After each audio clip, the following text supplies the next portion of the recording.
काली रात, आसमान में कड़कती बिजली और मूसलाधार बारिश। चारों तरफ सिर्फ तूफान की आवाज गूंज रही थी।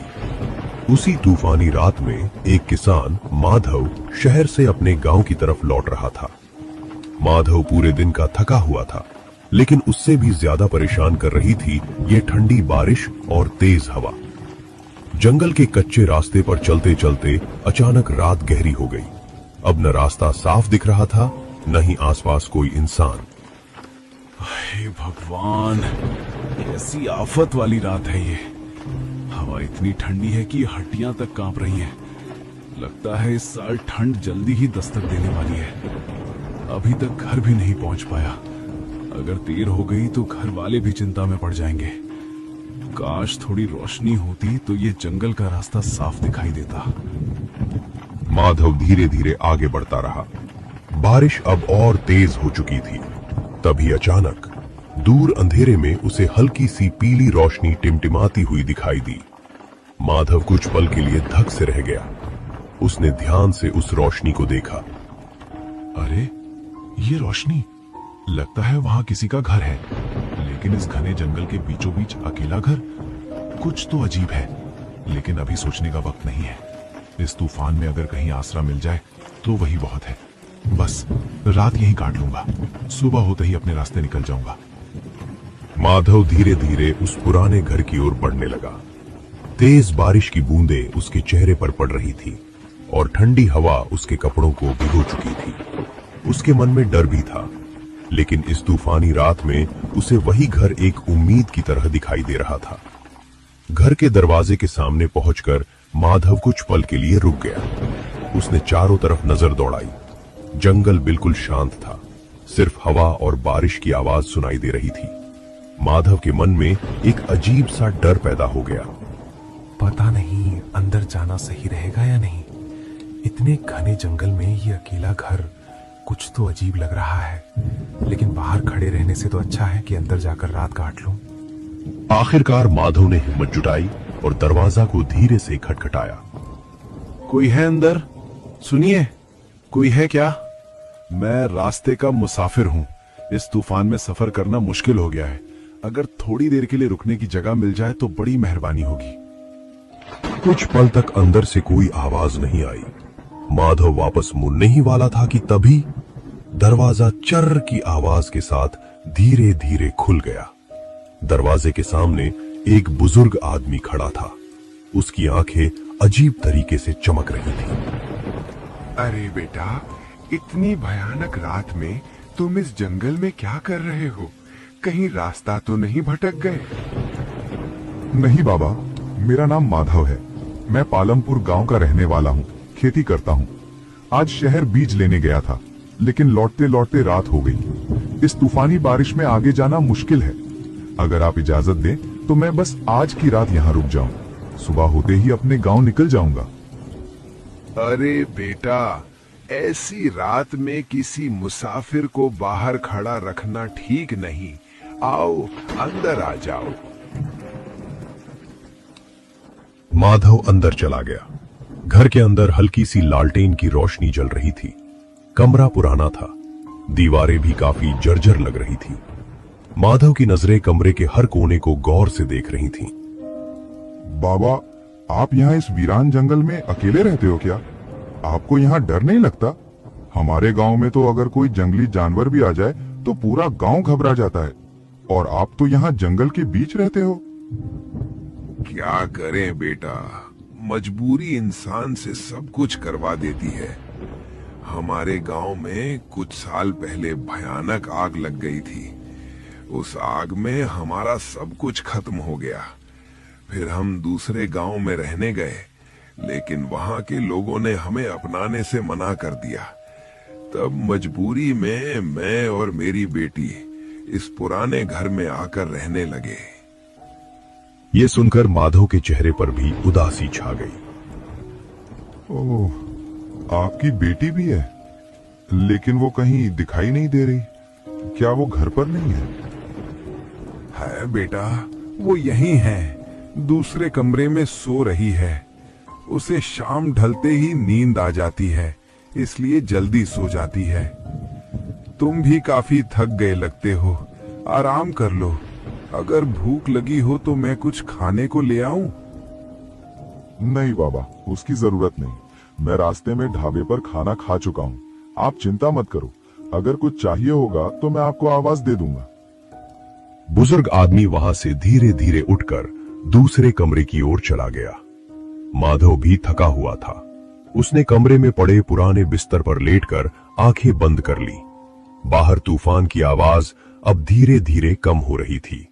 माधव सोने की कोशिश कर ही रहा था कि तभी उसे पायल की हल्की हल्की आवाज सुनाई देने लगी। माधव एकदम से उठकर बैठ गया। पायल की आवाज? इतनी रात को कौन हो सकता है?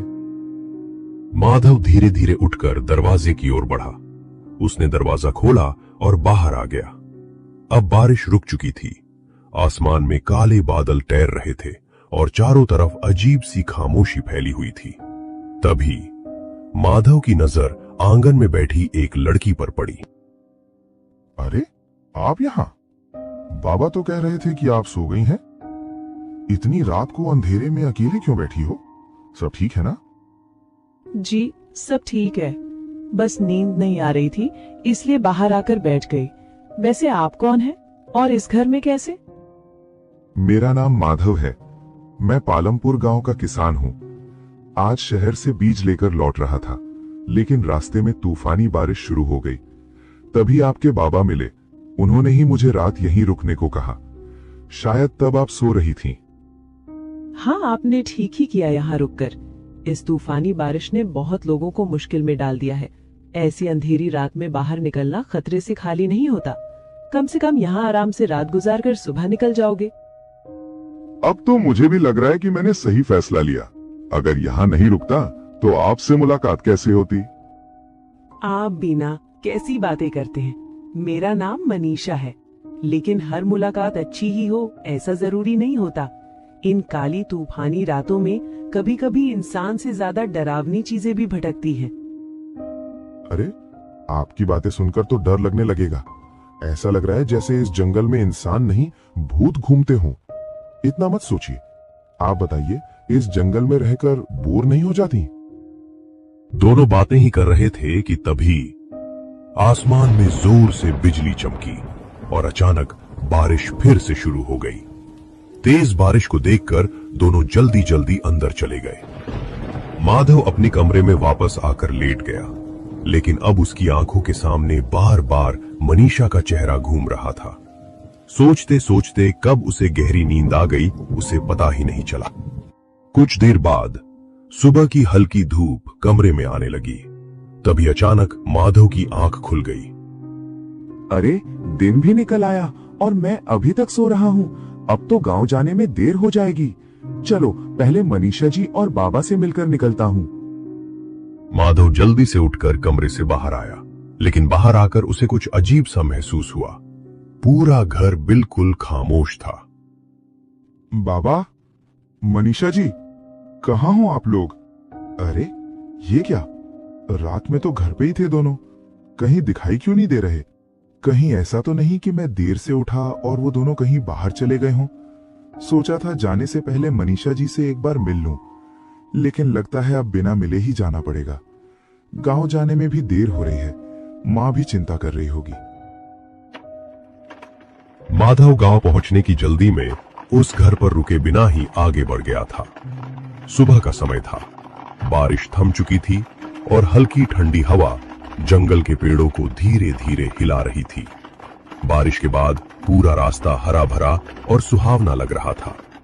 बैलगाड़ी धीरे धीरे आगे बढ़ रही थी, लेकिन माधव का मन कहीं और ही भटक रहा था। बार बार उसे मनीषा का चेहरा याद आ रहा था। उसके मन में एक ही सवाल घूम रहा था, क्या बिना मिले चले आना सही था? तभी अचानक माधव की नजर रास्ते के किनारे खड़ी एक लड़की पर पड़ी। वो कोई और नहीं, मनीषा थी। उसकी आंखों से आंसू बह रहे थे। अरे मनीषा जी, आप यहाँ? क्या हुआ आपको? आप रो क्यों रही हैं? सुबह सुबह आप कहाँ चली गई थी? सब ठीक तो है ना? बताइए मुझे। मनीषा की आंखें डर से भरी हुई थीं। वो कांपती हुई आवाज में बोलने लगी। नहीं, कुछ भी ठीक नहीं है। सुबह मैं और बाबा जंगल में लकड़ियां लेने गए थे। बाबा थोड़ी दूर गए थे मेरे लिए कुछ खाने को ढूंढने, लेकिन तभी वहां कुछ बहुत डरावना हुआ। मैं किसी तरह जान बचाकर वहां से भाग आई हूँ।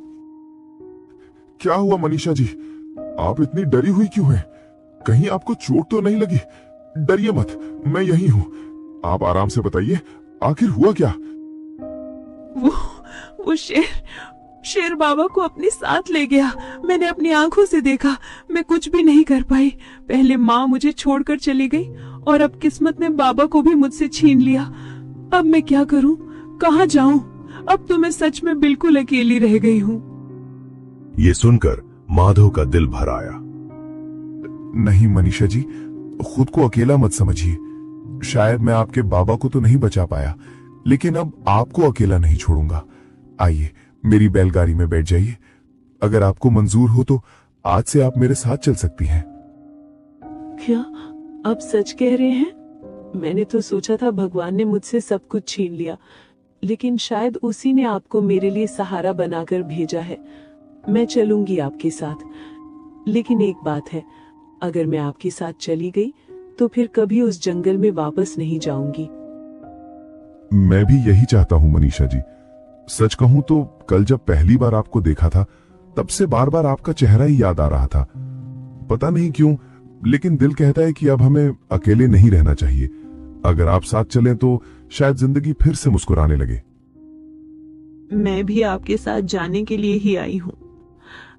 अब डर नहीं लगता जब कोई अपना साथ हो। मनीषा बैलगाड़ी में बैठ गई और माधव ने बैलगाड़ी फिर से आगे बढ़ा दी।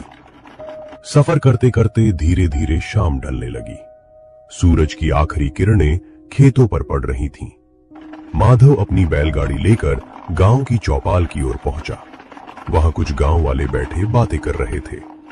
चौपाल के सामने सरपंच जी खड़े थे और जैसे ही उनकी नजर माधव और मनीषा पर पड़ी। अरे माधव, तू 2 दिन से कहां गायब था रे? हम लोगों को तो लगा तू शहर में ही रुक गया होगा। और ये लड़की कौन है तेरे साथ? पहले तो इसे हमारे गांव में कभी नहीं देखा। सरपंच जी, कल तूफानी बारिश की वजह से मैं गांव नहीं पहुंच पाया। रास्ते में जंगल के पास रुकना पड़ा। ये मनीषा जी हैं। अब कुछ दिनों के लिए हमारे गांव में ही रहेंगी। मैं चाहता हूं आप सब इनका स्वागत करें। अच्छा, तो मनीषा बिटिया, हमारे गांव में आपका स्वागत है। माधव, अब घर जा। लगता है फिर से बारिश आने वाली है। इन तूफानी रातों में बाहर निकलना ठीक नहीं होता। सुरक्षित रहना ही समझदारी है। धन्यवाद सरपंच जी, आपका गांव मुझे बहुत अच्छा लगा। लेकिन एक बात पूछूं, आप बार बार इस तूफानी बारिश की बात क्यों कर रहे हैं?